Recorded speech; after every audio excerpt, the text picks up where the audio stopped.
Welcome to the Rum Report, where it takes you sharp, the talk is real, and where the sports never sleep. I'm your host, Black Jeruz, and that right there, my friend, is cousin TJ. Boy, it's a snowy day out here on the East Coast. Whoo! A Yeah. snowy day. Everybody be safe. Man, we watched a pretty good game.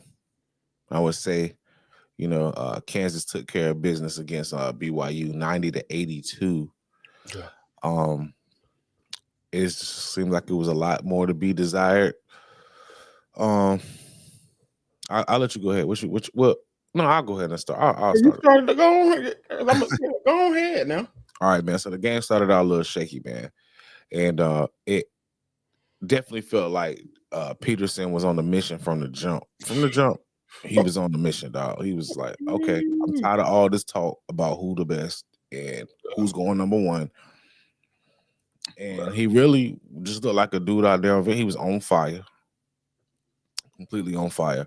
And once I saw how they was going to defend AJ by doubling him every time he touched the ball, Double. that's not his fault, and it got him out of his game. It completely got him out of his game. So, me personally, I seen what they did. Like the first time he brought the ball up, he should have brought the ball up the whole entire game.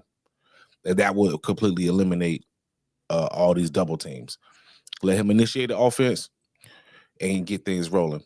But before I really get into AJ DeBonsta, man, I wanted to give a big shout out to Richie Saunders, man. He's He on made, fire. yeah, he made some money. He made some money tonight. He definitely made some money tonight.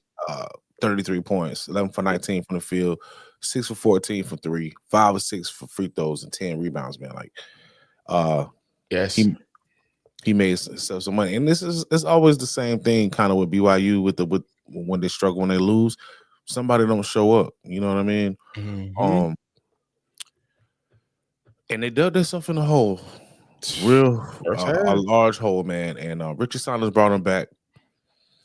But no excuses, man. They gotta tighten it up, man. They gotta tighten it up. They definitely shouldn't. They definitely should have won this game, man. They got it tight. When they got it back tight, they could have. But this, like, before I give it to you, this I know they need another big man, because Carolina, we handled Kansas pretty easily. But I think it's because we had an advantage in the front court, in the interior, in the front court. Interior. But BYU, they just need another big man, yo. You know, what Yeah. you got? I agree with that. What you just said with the keeper. I think he need to be a little bit more aggressive. Try to get some power buckets. Um, he's great on defense. He moves his feet and stuff like that. Block shots, but he got to score a little bit more. You got to. I seen him miss a couple crips. He right there at He the did. right there at the basket. You got to make those or dunk it. Put somebody head in the rim. Yeah. Uh, Kansas played a good game, brother. Like you said, they was doubling AJ, getting him uncomfortable. And you can't, it's just gonna be tough when you're digging yourself a hole, a 20-point hole with the shovel. It's like, here's your shovel. You're just digging yourself, you Mhm. know, a deficit in the first half, and then it's the last couple games they've been having to come back and Yeah. and win. Um, you know, I feel like Mr. Peterson, like you said, was basically showing you, hold on, man. What's y'all got? What y'all talking about? Mhm. He played a little first half and sat out. And sat out after that. So Oh, he had to let his presence be known. And like you said, Mr. Richie, he might be a first rounder, man. I'm just gonna be honest. If he's boarding, it's not like he's just scoring. He's boarding. He's boarding the ball. He's getting other guys involved, and he can shoot that tray. When he's hot, he's hot. But the monster was 17, right? 18, 33 for Richie. It just wasn't enough, bro. Them guys had about five, their whole starting five had more than 10. yeah. So they got a complete unit over there. They knocking balls down like they need to. Pause. They're hitting trades. They was 50%, 11 for 22. BYU was 11 for 32.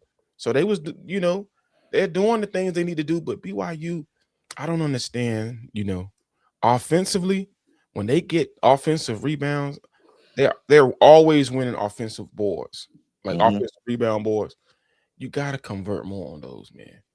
When you're getting second chance opportunities, and they are doing that, but they got to knock them down. I think they still gonna be a team to reckon with, come late March and come tournament time. And Kansas, watch out too, because they got a cast over there. Yeah, I mean, it's everywhere you want to go. Melvin Council distributing the ball out there, and he can score. Mr. Peterson, they got the singer Bryson Tiller. He out there balling, but BYU, 30 for 66 shooting, 45%.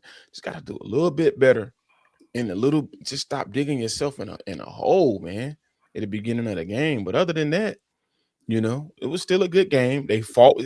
It shows you they willing to fight too. You're not just gonna come in here. You're not just gonna blow us out now. We gonna fight now. Don't you ain't gonna do that. And that's what I like about them.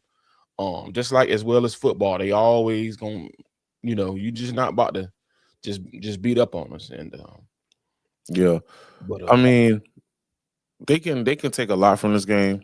Yeah, Robert Wright had a decent game. Richie Saunders was on fire. AJ was about 6 off his average. And they actually got nothing for Kennard Davis. He was 0 for 4 from 3. It's those little things. They only lost by 8.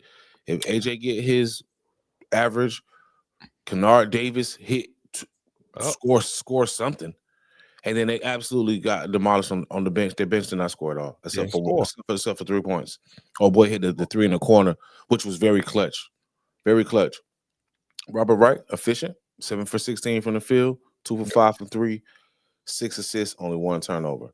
They played a solid game. They just got down way, way too early. And then there's really nothing you can do, man, when Kansas was on 5 from 3.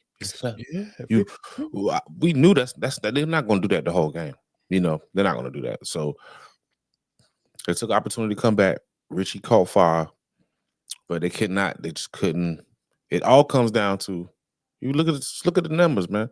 AJ off 6 points off his average, and Kennard Davis gave you absolutely nothing. And he was 6 for 12. Yeah. AJ was 6 for 12. So he was picking the spots. He got aggressive more towards the end of the game. But give Coach Young credit. He was AJ was either bringing the ball up or they was putting them towards the top of the wing instead of in the box. You know what I'm saying? And where he could get double teamed. Yeah. But after he got double teamed the first time, he should have just played point guard the whole game. And they would have completely eliminated all of that. Let him play point and pick and roll with Kiter the whole game, but that's not their style though. They're more team based team. Like they're gonna pass the ball around and find an open guy. Yeah. I wish Kiter could score a little bit more. I wish he was just had a little bit more, just a little bit. Yeah. If he can get aggressive, because sometimes they mid post and all that, they leaving. He can't even turn and shoot from there. 2 field goals he missed. One of them was an alley-oop, and the other one was a career. Like it was a layup. Yeah, layup. So they don't, point blank missed it. Yeah, you gotta make yourself, more of an option as well. But all right, let me crank down on you. Rob Wright was missing some easy layups too, and getting swatted. Blocked. And he was getting blocked a little bit, but he was getting this shot that Council couldn't check him at all. No. Only reason why Kansas got up like that was because of some bad passes. Darren Peterson was in the passing lanes playing corner out there, and there was a lot of deflections, and they got up in transition. He hit about 2 or 3 threes. Somebody else hit. Bryson Tiller hit a couple threes, and then it started getting out of hand. Yeah.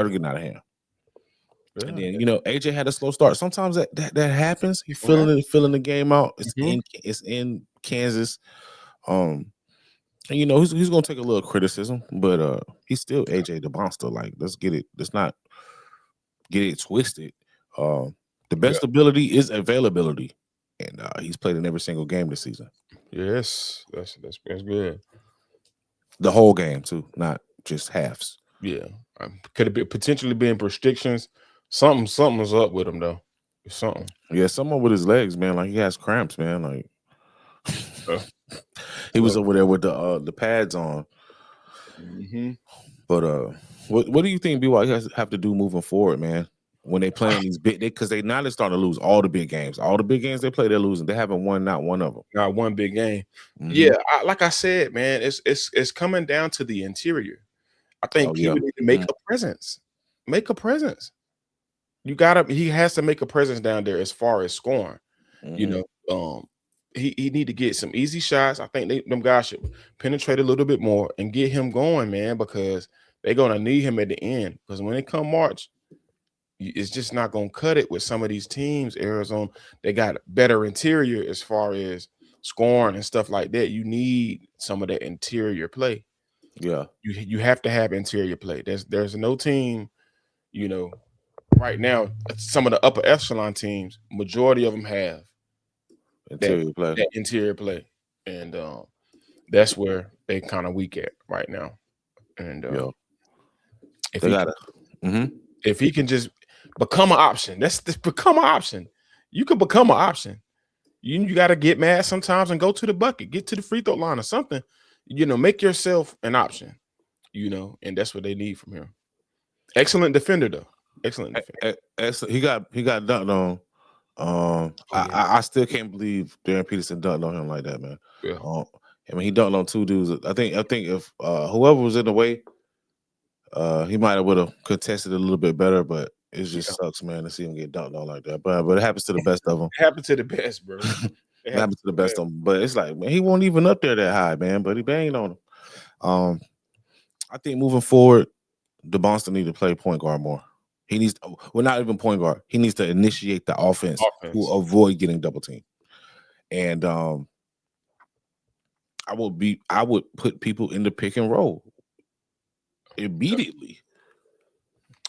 Immediately put them in the pick and roll, make them switch, advantage AJ.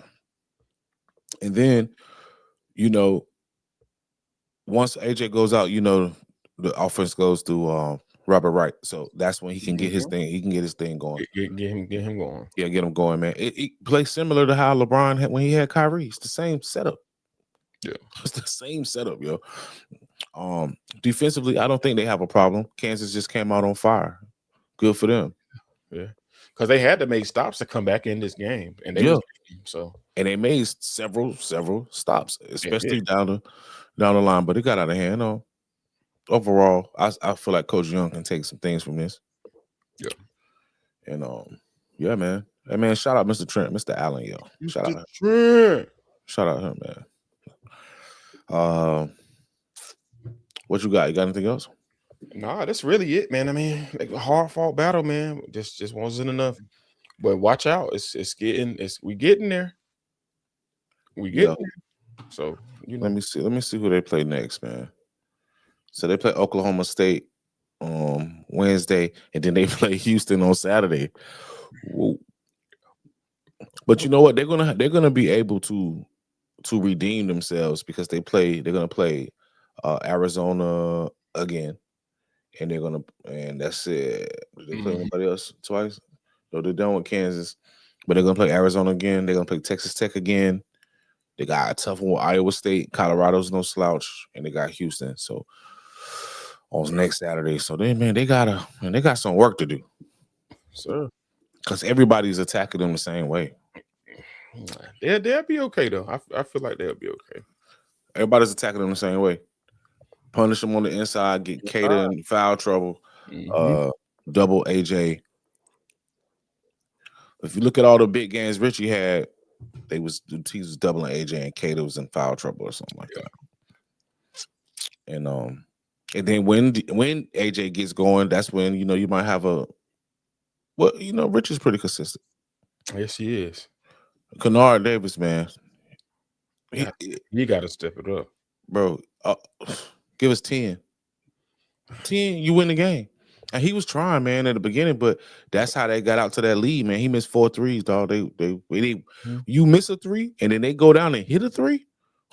And then you go down and you miss a 3, and then they come back down. That's a 6-point swing. Next thing you know, after the 6-point swing, they then got in the lane. Darren Peterson came down there and then dunked on you. It's up 21, just like that.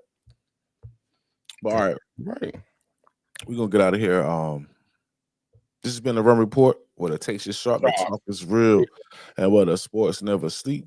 That's cousin TJ, and I'm Black Jeruz, and we out of here.